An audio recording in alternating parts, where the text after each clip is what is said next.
નમસ્કાર વિદ્યાર્થી મિત્રો, આજે આપણે BSM 3 સંસ્કૃતમાં CC 305માં વેદનો અર્થ અને પરિચય એના વિશે થોડીક આંશિક માહિતી મેળવીશું.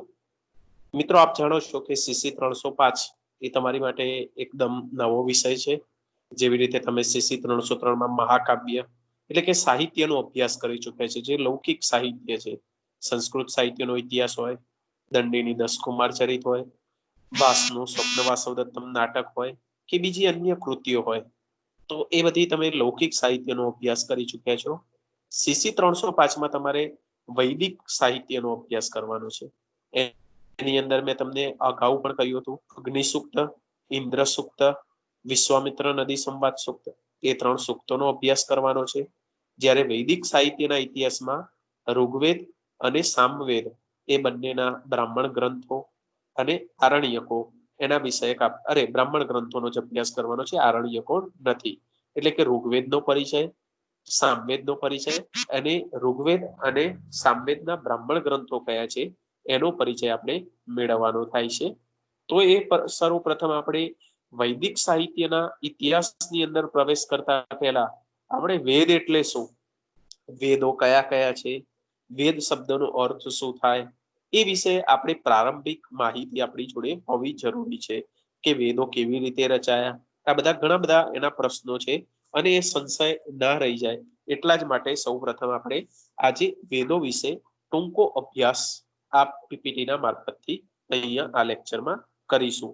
એટલે કે સૌપ્રથમ તો વેદનો આપણે અર્થ જોઈએ કે વેદ એ હિન્દુ ધર્મના મુખ્ય 4 આધાર સ્તંભ અને આદિ ગ્રંથ છે. આપણે હિન્દુ સંસ્કૃતિ પ્રમાણે જો ગણીએ તો વેદો એ આપણો કેવો છે, 4 આધાર સ્તંભ અને આદિ ગ્રંથ ગણાય છે. વેદ શબ્દની ઉત્પત્તિ મૂળ સંસ્કૃત શબ્દ વિદ પરથી થયેલી છે, જેનો અર્થ જાણવું અર્થાત જ્ઞાન સંબંધિત છે. એટલે કે જે આ વેદ શબ્દ છે એ વેદ શબ્દ કેવી રીતે ઉત્પન્ન થયો, તો એનો મૂળ સંસ્કૃત શબ્દ વિદ ધાતુ પરથી ઉતરી આવ્યો છે. વિદ જ્ઞાને એટલે કે જ્ઞાન અથવા તો પરમ જ્ઞાન એવો થાય છે. સંસ્કૃતમાં જોઈએ તો ધાતુ કયો છે, વિદ ધાતુ છે, અને ગુજરાતીમાં જેનો અર્થ થાય છે જાણવું અથવા તો પરમ જ્ઞાન એટલે કે જ્ઞાન સંબંધી પણ છે. હિન્દુ ધર્મ એવું માને છે કે વેદો અપૌરુષેય કે ઈશ્વર દ્વારા રચાયેલા માને છે. એમની દ્રષ્ટિએ આ શાશ્વત છે.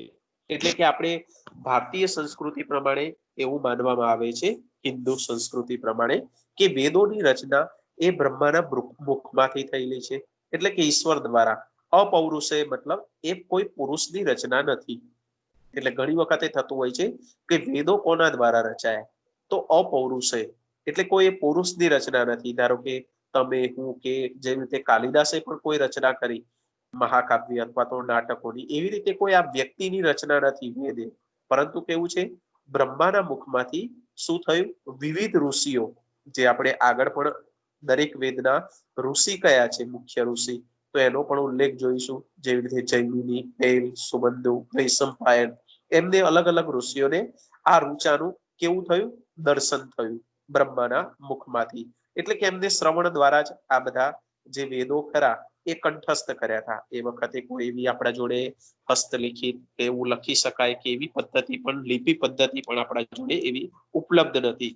લગભગ એવું કહી શકાય કે એ વખતે કોઈ પણ આપણું જ્ઞાન હતું એ ગુરુમુખ પરંપરા પ્રમાણે જ ચાલતું હતું. એટલે કે જેવી ને જેવી રીતે બ્રહ્માના મુખમાંથી થયા એવા ઋષિઓએ એનું શ્રવણ કર્યું. શ્રવણ એટલે સાંભળવું, ત્યાર પછી એનું મનન, મનન એટલે ભાગળવું, અને નિધિધ્યાસન એટલે ફરીવાર એ યાદ કરવું.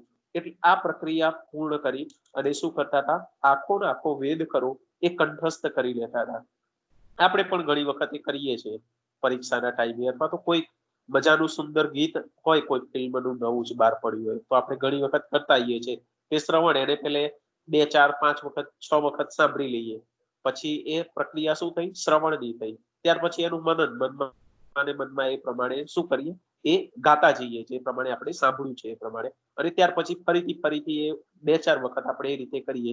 એટલે નિધિધ્યાસન એ આપણે લખવું નથી પડતું, જેવી રીતે પ્રશ્ન નોટબુકમાં લખો છો અને પછી સાંભળો છો, પણ કેવું છે, આ તો ડાયરેક્ટ સીધી શ્રવણ, મનન અને નિધિધ્યાસ. એટલે એ વખતે પણ આવી કોઈ લખવાની પદ્ધતિ કે વેદો લખાયા હોય ને ત્યાર પછી લખવાની હોય તો કદાચ ઘણી ભૂલો પણ થઈ શકે. લખનારનું કદાચ સાંભળવાનું કયા પ્રકારનું અર્થગ્રહણ હોય, પરંતુ વેદો એ ડાયરેક્ટ કેવા છે, બ્રહ્માના મુખમાંથી ઋષિને જેમનું કેવું થયું, દર્શન થયું અને એમને શ્રવણ મનન અને નીતિ ન્યાસન પ્રમાણે એ વેદો કંઠસ્થ કરી લીધા એવું માનવામાં આવે છે. એટલે કે પ્રશ્ન જો પૂછાય કે વેદો ના રચયિતા તો કોણ છે? વેદો એ અપૌરુષે અથવા તો ઈશ્વર દ્વારા રચાયેલા માનવામાં આવે છે. એમની દ્રષ્ટિએ શાશ્વત છે. કોની દ્રષ્ટિએ? હિન્દુ ધર્મ સંસ્કૃતિ પ્રમાણે એવું કહેવાય છે કે એની રચના ઈશ્વરની પ્રેરણાને આધારે ઋષિઓએ કરી છે. એટલે કે ઈશ્વર દ્વારા જે આ મંત્રોનું દ્રષ્ટા થયું એનું સીધું જ્ઞાન કોને? તો ઋષિઓ દ્વારા થયું છે. આપણે એટલું સ્વીકાર તો કરવું જ જોઈએ કે આ મંત્રની રચના પ્રાચીન ઋષિઓ દ્વારા થઈ છે. એટલે કે જે આ મંત્રોની રચના થઈ, વેદોની રચના થઈ, વેદોની અંદર મંત્રો આવે છે. જેવી રીતે આપણે સાહિત્યની અંદર શ્લોકો હોય છે, ગદ્ય ખંડો હોય છે, એવી રીતે વેદોની અંદર જેવી રીતે આપણે અગ્નિ સૂક્તના મંત્રો જોઈશું, ઇન્દ્ર સૂક્તના મંત્રો જોઈશું, વિશ્વામિત્ર નદી સંવાદ સૂક્ત, તો આની અંદર મંત્રો આવેલા છે. એટલે કે આ મંત્રની રચના પ્રાચીન ઋષિઓ દ્વારા કે જે સમયના જૈમિની, પેલ, વૈશંપાયન, સુમંતુ એ નામના ઋષિઓ દ્વારા થઈ છે. વૈદિક રચનાઓ જુદી જુદી વ્યક્તિ દ્વારા જુદા જુદા સમયે લખાયેલી છે.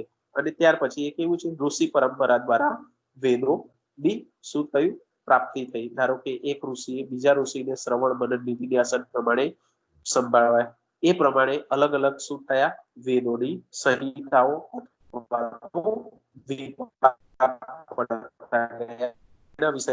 આગળ જોઈએ કે સમય જતા નિમ્ન જાતિના સ્ત્રી પુરુષો પણ તેના રચયિતા રહ્યા છે. કેમ? તો ધારો કે જૈમિની, પૈલ, સુમંતુ, વૈશંપાયન એમને અલગ અલગ આ સંહિતાઓ પ્રાપ્ત થઈ થોડી, તો એમને શું કર્યું કે આખો કંઠસ્થ ભાગ, એ વખતે તો લખાણ પદ્ધતિ ઉપલબ્ધ હતી કે કોઈ બુકમાં કેવી રીતે લખી શકાય, તો એ શું થઈ જાય, સચવાઈ જાય. એટલે એમને શું કર્યો, એ ભાગ અલગ અલગ લોકોને પણ શું કર્યો, શ્રવણ રૂપે સંભળાવ્યો. એમને પાછો બીજા લોકોને પણ સંભળાવ્યો, બીજા એ ત્રીજાને. એ પ્રમાણે શું થયું, સમય જતા ધીમે ધીમે ધીમે ધીમે લોકોએ શું કર્યું, સ્ત્રી પુરુષો પણ તેના રચયિતા બનતા ગયા. હિન્દુઓએ વેદને પવિત્ર માન્યો અને કંઠસ્થ કરી લીધો, માટે વેદોને શ્રુતિ કહે છે. ઘણી વખતે આ પણ પોઈન્ટ હોય છે કે ઘણી વખતે વેદ એટલે શ્રુતિ, વેદને આપણે શ્રુતિ તરીકે પણ ઓળખીએ છીએ. ઘણી વખત એમ થાય કે વેદનો અર્થ અથવા તો વેદનો બીજે વેદ માટે કયો શબ્દ વાપરવામાં આવે છે, શ્રુતિ. તો શ્રુતિ શું કામ થાય? શ્રુતિ ગુજરાતીમાં એનો અર્થ થાય સાંભળવું અથવા તો કંઠસ્થ કરવું, બરાબર? એટલે કે આ વેદો કંઠસ્થ પદ્ધતિ આયા, લખાણ પદ્ધતિથી નથી આયા, એટલે એને શું કહીએ છીએ, શ્રુતિ તરીકે પણ ઓળખીએ છીએ. એટલે કે વેદોની શ્રુતિ પણ કહીએ છીએ. વેદોની પવિત્રતાને અખંડ રાખેલ છે. કોઈ પણ વ્યક્તિ તેમાં પરિવર્તન કરવાની અનુમતિ ન હતી. તેને સમજ્યા વગર જ રટણ કરી લેવામાં આવતા, જેનાથી અક્ષરોમાં પરિવર્તનની સંભાવના નથી રહેતી. એટલે કે વેદો જે ખરા એ સીધા સીધા શ્રવણ મારફતે જ એ વખતે આવ્યા હતા. જે તમે જોયું કે કંઠસ્થ કર્યા હોવાથી એને શ્રુતિ પણ થઈ છે. એટલે એક ઋષિએ બીજા ઋષિને સીધું એ પ્રમાણે શ્રવણ પ્રક્રિયા પ્રમાણે શું કર્યું હતું, તો રટણ કરી લીધું હતું, જેના કારણે અક્ષરો એટલે કે એના અર્થના ફેરફારની પણ શું છે, સંભાવના નથી રહેતી. એનું કારણ શું છે, તો સીધી શ્રુતિ. હવે એનો અર્થ જોઈએ કે કયા કયા ત્રણ ધાતુ ઉત્પન્ન થાય છે. વિદ લાભે, વિદ જ્ઞાને, વિદ સતાયમ અને વિદ વિચારણે. આ બધામાંથી વિદ જ્ઞાને એ સૌથી વધુ પ્રચલિત વ્યુત્પત્તિ અને સમજૂતી છે. એટલે કે વેદ માટે ચાર ધાતુઓના અર્થ વપરાય છે કે વિદ એટલે લાભ, એટલે કે જેનાથી પ્રાપ્તિ થાય છે. વિદ જ્ઞાનમ એટલે કે જ્ઞાન પ્રાપ્ત થાય છે. વિદ સતાયામ એટલે કે જેનાથી પરમ સત્તા પ્રાપ્તિ થાય છે. પરમ સત્તા એટલે કે પરમ પ્રકારનું જ્ઞાન, એવું પણ કહી શકાય. વિદ વિચારણે એટલે કે જેનાથી વિચારો કેવા થાય છે, વિચારોની પ્રાપ્તિ થાય છે. પરંતુ આ ચારેય અર્થમાંથી કયો પ્રચલિત વધુ છે, તો વિદ જ્ઞાને એટલે કે વેદ અર્થાત જે આપણને જ્ઞાન આપે છે અથવા તો પરમ જ્ઞાન આપે છે, જેને આપણે વેદ કહીએ છીએ. બીજું, વેદ એક પેઢીથી બીજી પેઢી સુધી મૌખિક રૂપે બોલીને તથા સાંભળીને હસ્તાંતરિત થયેલા હોવાથી તેને શ્રુતિ કહે છે. એટલે કહેવાય ઘણી વખતે ક્વેશ્ચનમાં કે વેદને શ્રુતિ શું કામ કહે છે, તો એ કેવા છે, એક પેઢીથી બીજી પેઢીએ કેવા છે? મૌખિક રૂપે બોલીને તથા સાંભળીને હસ્તાક્ષર. બરાબર? કે એક વ્યક્તિ ગુરુ શિષ્ય પરંપરા, મેં તમને કીધું કે ઉપનિષદ પદ્ધતિ આવી ત્યાર પછી જ કેવું છે કે ગુરુ શિષ્ય સામે બેસી અને પોતે શું કરતો થયો? અધ્યયન કરતો થયો. એ પહેલા અધ્યયનની પ્રક્રિયા કેવી હતી? તો ગુરુ અને શિષ્યો ફરતા ફરતા જ આ બધા જે મંત્રો ખરા એ મંત્રોનું રટણ થતું હતું. મેં તમને આગળ પણ કહ્યું હતું કે એ પ્રમાણે જ પછી વેદો પછી જે રચાયા એ બ્રાહ્મણ ગ્રંથો, એટલે કે અલગ અલગ ઋષિઓએ જે બ્રાહ્મણો હતા એમને અલગ અલગ ઋષિને કંઠસ્થ કરાયું. ધારો કે આજે કોઈક એક જ્ઞાન છે એ એક વ્યક્તિ, ધારો કે હું કોઈક બીજા અલગ અલગ 10 મિત્રો છે વિદ્યાર્થી મિત્રો, એને આપું, એ લોકો બીજાને પણ આપે, તો એ પ્રમાણે શું થયા? અલગ અલગ ભાગ કંઠસ્થ થયો. ધારો કે કોઈક એક વ્યક્તિ દરેકની અર્થગ્રહણની દ્રષ્ટિ કેવી હોય? અલગ અલગ. એટલે કે કોઈક એક ઋષિએ અલગ ભાગ ગ્રહણ કર્યો, બીજાએ અલગ કર્યો, અને એ પ્રમાણે શું થયું? એના અલગ અલગ બ્રાહ્મણ ગ્રંથો રચાયા. વેદ એક જ, ધારો કે ઋગ્વેદના એક ઋષિ છે, એમને એક ભાગ કંઠસ્થ કરી અને અલગ અલગ ને આપ્યો, અને એમને પોતાનો અર્થ ગ્રહણ કર્યો, એટલે એ બ્રાહ્મણના નામ ઉપરથી શું થયા? એ બ્રાહ્મણ ગ્રંથો. એટલે કે સતપથ નામના ઋષિ હોય તો એમને અલગ રચ્યો, તો એનો બ્રાહ્મણ ગ્રંથ કહેવાયો તો સતપથ બ્રાહ્મણ કહેવાયો. એતેરીય ઋષિ હોય તો એતેરીય બ્રાહ્મણ કહેવાયો. તેતેરીય તો તેતેરીય બ્રાહ્મણ ગ્રંથ. ગૌપથ હોય તો ગૌપથ બ્રાહ્મણ. આવી રીતે બ્રાહ્મણ ગ્રંથો રચાયા. બ્રાહ્મણ ગ્રંથો પછી આરણ્યકો રચાયા. એટલે કે એમને શું કર્યું? જંગલમાં ફરતા ફરતા જ, બેસવાની પદ્ધતિ નથી, પણ એમની પાછળ પર એક ઋષિ હોય, એની પાછળ શિષ્યો, એ ટોળા સ્વરૂપે, સમુદાય સ્વરૂપે ફરતા હોય અને મંત્રોનું ગાન કરતા હોય. તો એ પાછળ જે બધા સાહિત્યો રચાયા, અરણ્યકો એટલે કે જંગલમાં રચાયા હોવાથી એને શું કહેવાય? આરણ્યકો તરીકે પણ ઓળખાયા. અને ત્યાર પછી જે કહેવાય ઉપનિષદ સાહિત્ય આવ્યું, જે આપણે ઈશાવાસ્ય ઉપનિષદ કહીએ, મુંડકો ઉપનિષદ કહીએ, એતેરીય ઉપનિષદ કહીએ, તેતેરીય ઉપનિષદ કહીએ, એ બધા ઉપનિષદો પણ અસ્તિત્વમાં આવ્યા. એટલે કે એક ખાસ ધ્યાન રાખવાનું છે કે એને શ્રુતિ શું કામ કહેવામાં આવે છે? તો વેદ એક પેઢીથી બીજી પેઢી સુધી મૌખિક રૂપે બોલીને તથા સાંભળીને હસ્તાંતરિત થયેલા હોવાથી તેને શ્રુતિ કહેવામાં આવે છે. ઓકે, એટલે આટલો અર્થ છે. હવે એના વેદનો સમયગાળો, આ માહિતી એટલા માટે છે કે આપણે વૈદિક સાહિત્યનો ઇતિહાસ ઉપર જઈએ, આપણે તો માત્ર ઋગ્વેદ, સામવેદ એ બંનેના વિશે પરિચય, અને એ બંનેનો શું આપણે મેળવવાનો છે? માત્ર ને માત્ર બ્રાહ્મણ ગ્રંથોનો પરિચય. પણ પહેલા વેદ વિશે અભ્યાસ કરતા પહેલા વેદ એટલે શું એ પણ જાણવું જરૂરી છે. વેદો કેવી રીતે રચાયા, વેદોને શ્રુતિ શું કામ કહે છે, એનો સમયગાળો કયો, એ વિશે પણ આપણે જાણવું થોડું જરૂરી બને છે. તો જોઈએ કે વૈદિક સાહિત્યના સંપૂર્ણ રચનાકાળ વિશે વિભિન્ન મત છે. વેદની ઉત્પત્તિ હજારો વર્ષ પહેલાની માનવામાં આવે છે. શરૂઆતમાં તેને શ્રુતિ પરંપરાથી ફેલાવવામાં આવ્યું. એટલે કે પહેલા મેં તમને કીધું એ પ્રમાણે શ્રુતિ કે લખાણ પદ્ધતિ નથી, એટલે માત્ર ને માત્ર કેવું છે? શ્રુતિ પરંપરાથી એકબીજાથી સાંભળીને શ્રુતિ પરંપરાથી આ વેદ કેવા છે? ફેલાવવામાં આવ્યો. જ્યારે લેખનની દ્રષ્ટિએ કે ત્યાર પછી લેખન પદ્ધતિ અસ્તિત્વમાં આવવાથી શું થયું? તો વેદો લેખનની દ્રષ્ટિએ બે મુખ્ય ભાગમાં વહેંચવામાં આવે છે. એક પૂર્વ વૈદિક કાળ, એટલે કે જે પહેલા વૈદિક કાળમાં લખાયું, જેનો સમય છે ઈસવીસન પૂર્વે 1500 થી 1000, અને બીજો ઉત્તર વૈદિક કાળ, એટલે કે વેદો એક જ સમયમાં નથી લખાયા, પણ કેવું છે? ધીમે ધીમે એના રૂચાઓ જે ભાગ સંગ્રહિત થયો તો એ પ્રમાણે લખાયો. એટલે પહેલો પૂર્વ કાળમાં પણ લખાયો, ત્યાર પછી પણ એની અંદર થોડા ઘણા સુધારા વધારા થયા, જે ઉત્તર વૈદિક કાળમાં થયા, જેનો સમય છે 1000 થી 500. અત્યાર સુધીમાં મળી આવેલી હસ્તપ્રસ્તોને આધારે ઋગ્વેદનો રચનાકાળ પૂર્વ વૈદિક કાળ બનાય છે, એટલે કયો? 1500 થી 1000. જ્યારે બાકીના જે આપણે કહીએ છીએ અન્ય કે વેદો પછી જે રચાયા, વેદ સંહિતાઓ, બ્રાહ્મણ ગ્રંથો, આરણ્યકો તેમજ ઉપનિષદોનો રચનાકાળ કયો માનીએ છીએ? તો ઉત્તર વૈદિક કાળ, એટલે પૂર્વે 1000 થી 500 સુધીમાં આ જે ખરા એ વેદો રચાયા.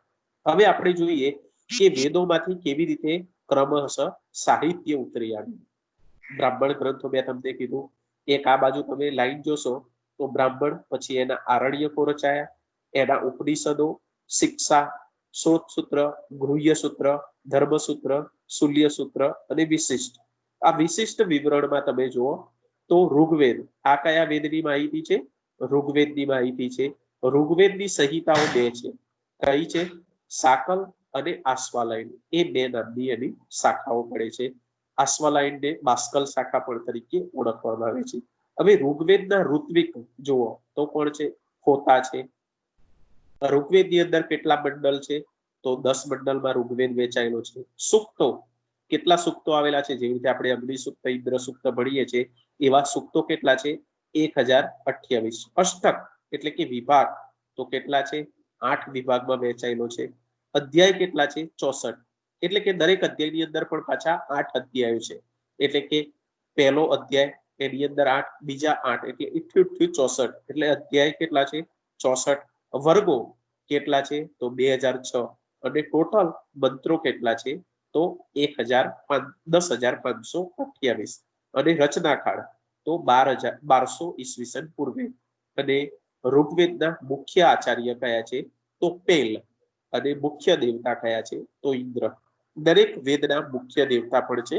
જેવી રીતે ઋગ્વેદની અંદર જુઓ તો સૌથી વધુ સૂક્તોમાં જો કોઈની સ્તુતિ થઈ હોય તો એ કોની છે? ઇન્દ્રની. અને ત્યાર પછી દ્વિતીય ક્રમે એટલે કે ઇન્દ્રની લગભગ 250 જેટલા સૂક્તોમાં ઋગ્વેદની અંદર શું થયેલી છે? સ્તુતિ થયેલી છે. જ્યારે અગ્નિની તમે જુઓ તો 200 જેટલા સૂક્તોમાં એની પણ કેવી છે? સ્તુતિ કરવામાં આવેલી છે. એટલે કે મુખ્ય દેવતા જેની સૌથી વધારે સૂક્તોની દ્રષ્ટિએ વધુ હોય તો એ કહેવાય છે? તો ઇન્દ્ર. એટલે કે ઋગ્વેદમાં મુખ્ય દેવ કયો છે? ઇન્દ્ર. જોઈએ છે કે આજે ઇન્દ્રની પૂજા ઘણી બધી ઓછી પણ થાય છે, એ વખતે વધુ પણ થતી હતી. મેં તમને અગાઉ પણ સમજાવ્યું હતું કે અગ્નિ એ વખતના દેવતાઓમાં માનવ જીવનનો નિકટનો સંબંધી હતો. કારણ કે દરેક જગ્યાએ શું હતું? માનવ માટે અગ્નિની જરૂરિયાત હતી. એટલે કે મેં તમને કીધું હતું કે સવારથી લઈ અને સાંજ સુધી એના રોજિંદા કાર્યમાં અગ્નિ એના માટે કેવો છે? ઉપયોગી બનતો હતો. સવારે થાય અને કાચું માંસ પકવીને જે ખાવા લાગ્યો તો એ આનંદિત બન્યો, કે કાચું માંસ ખાતો તો એના કરતા પકવીને ખાધું તો એને સારું લાગ્યું. એટલે કે અગ્નિની એની જરૂરિયાત સમજાઈ. રાત્રિના સમય દરમિયાન હિંસક પશુઓ સામે પણ રક્ષણ મેળવવા માટે અગ્નિ ઉપયોગી બને. ઠંડી સામે પણ એને રક્ષણ મળવા માંડ્યું, કે જે જંગલોમાં કડકડતી ઠંડીમાં પણ એને અગ્નિ મળ્યો તો અગ્નિથી પણ એને શરીરની રાહત અનુભવી. એટલે આ બધા કારણે એ વખતે વીજળી પણ નથી તો એ કારણે પણ અગ્નિ પ્રજ્વલિત કરી એ પણ એના માટે ઉપયોગી બન્યું. તો શું કહી શકાય કે અગ્નિ એને દરેક જગ્યાએ ઉપયોગી થતો હોવાથી નિકટનો સંબંધી બન્યો. એટલે એ વખતે અગ્નિની પૂજા થઈ. જ્યારે તમે જુઓ કે અત્યારે અગ્નિનું મહત્વ ધીમે ધીમે ઓછું થતું ગયું. કેમ? તો એની સામે બીજી આપણી સામે ઘણી બધી ઉપલબ્ધિ થઈ કે આજે લાઇટ પણ ઉપલબ્ધ છે. એટલે કે અગ્નિ આપણે ભૂલાતો ગયો. અત્યારે તો એવું કહી શકાય કે ઇલેક્ટ્રિક સગડીઓ પણ આવે છે કે જેના બધા માધ્યમથી પણ આપણે ખોરાક પકવી શકીએ છીએ. એટલે એ અગ્નિની જરૂરિયાત ઓછી થતી ગઈ અને એ આધારે પણ આપણે શું થયું કે અગ્નિનું મહત્વ ઓછું થતું ગયું. એટલે કે તમે જુઓ છો કે ઋગ્વેદના 2 બ્રાહ્મણ ગ્રંથો છે. આ માત્ર સમજૂતી માટે છે. આનો અભ્યાસ તમારે અત્યારે આ બધું આમાંથી પૂછાતું નથી, પણ ઋગ્વેદની અંદર કઈ પાઠ પડે છે એ તમારી સમજૂતી તમારે મેળવવી જરૂરી છે. આ લગભગ તમે આગળ એમએ જઈ અને નેટ સ્ટેટમાં જશો પરીક્ષા, ત્યારે આ બધા બહુ ઉપયોગી થઈ પડશે આ પીપીટી. અને બીજી રીતે પણ એમએ માં પણ તમને આ મદદરૂપ થઈ શકશે કે તમે એનો ઊંડાણમાં. અત્યારે માત્ર આપણે વિશિષ્ટ વિવરણ તરીકે એટલાનો જ અભ્યાસ કરવાનો છે કે ઋગ્વેદના બ્રાહ્મણ ગ્રંથો કયા? તો 2 છે. ઐતરેય બ્રાહ્મણ, કૌશિક બ્રાહ્મણ. આરણ્યકો કયા છે? તો 2 છે, ઐતરેય અને સાંખ્યાયન. એવી જ રીતે ઉપનિષદો એમાંથી આયા. શિક્ષા ગ્રંથો મેં તમને કહ્યું કે ઋગ્વેદના મુખ્ય આચાર્ય કોણ હતા? તો પૈલ છે. એ ઋષિએ પોતપોતાના શું કર્યા? બ્રાહ્મણોને અલગ અલગ એટલે કે શિષ્યોને અલગ અલગ સંહિતાઓ સંભળાવી અને જેના આધારે એમને બ્રાહ્મણ ગ્રંથો રચાયા.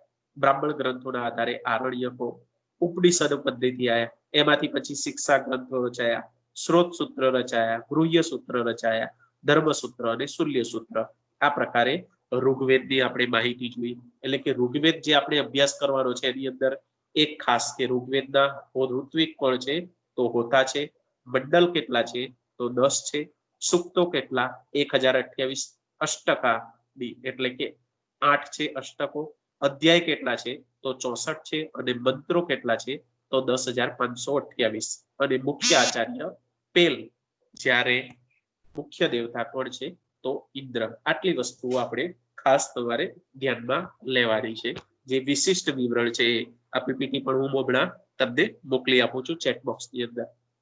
હવે યજુર્વેદ જોઈએ તો યજુર્વેદની અંદર પણ વિશિષ્ટ વિવરણમાં જોઈએ તો એના ઋત્વિક પણ છે, તો અધ્વર્યુ છે. એના બે વિભાગ પડે છે, તો વાજસેની અને કાણવ, એટલે કે બે અલગ અલગ પ્રકારે છે વાજસેની ના અધ્યાયો. આ તમારે સેમેસ્ટર 4 માં યજુર્વેદ અને અથર્વવેદ છે, પણ આપણે અહીંયા ખાલી સમજૂતી માટે લીધો છે. એની અંદર 40 અધ્યાય છે, જ્યારે કાણવમાં 40 અધ્યાયો બીજા પણ છે.